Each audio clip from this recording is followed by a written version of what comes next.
بسم اللہ الرحمن الرحیم۔ السلام علیکم ناظرین، آج ہم آپ سے پاکستان ٹیلی ویژن کے نامور اداکار انور اقبال کا تعارف کروائیں گے۔ انور اقبال صاحب 25 دسمبر 1949 کو پاکستان کے صوبہ سندھ کے دارالحکومت کراچی میں پیدا ہوئے۔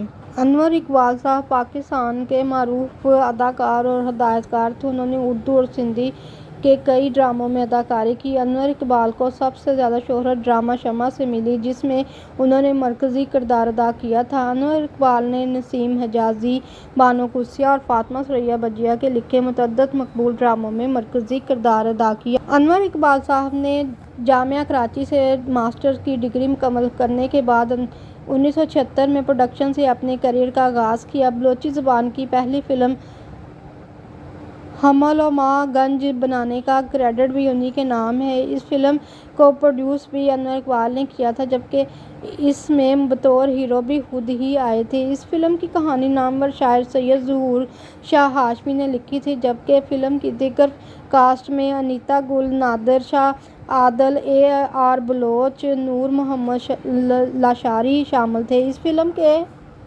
سامنے آنے کے بعد ایک تنازع کھڑا ہو گیا تھا، جس کے بعد اسے اسکریننگ سے روک دیا گیا۔ بعد ازاں بلوچی زبان کی پہلی فلم حمل و ماء گنج کو 42 سال کے بعد 28 فروری 2017 میں ریلیز ہونے کا فیصلہ کیا گیا۔ یہ فلم 1975 میں تیار کی گئی تھی، لیکن بلوچ قوم پرستوں کے اعتراض کے باعث اس کی ریلیز روک دی گئی تھی۔ اداکاری کی دنیا میں نام کمانے والے انور اقبال اداکاری کے علاوہ ایک استاد بھی رہے۔ وہ اپنی حیات میں ایک نجی اسکول میں بچوں کو تعلیم دیا کرتے تھے۔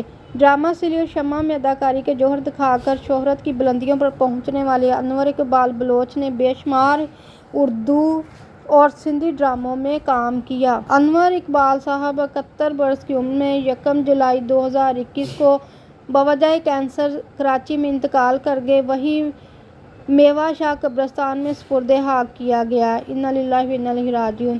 وزیر اعلیٰ سندھ سید مراد علی خان نے انور اقبال صاحب کے انتقال پر گہرے دکھ اور رنج کا اظہار بھی کیا تھا۔ جی ناظرین، آپ کو یہ ویڈیو پسند آئے گی، اس ویڈیو کو لائک کر دیں، چینل کو سبسکرائب کر دیں۔ آپ کا شکریہ۔ اللہ حافظ۔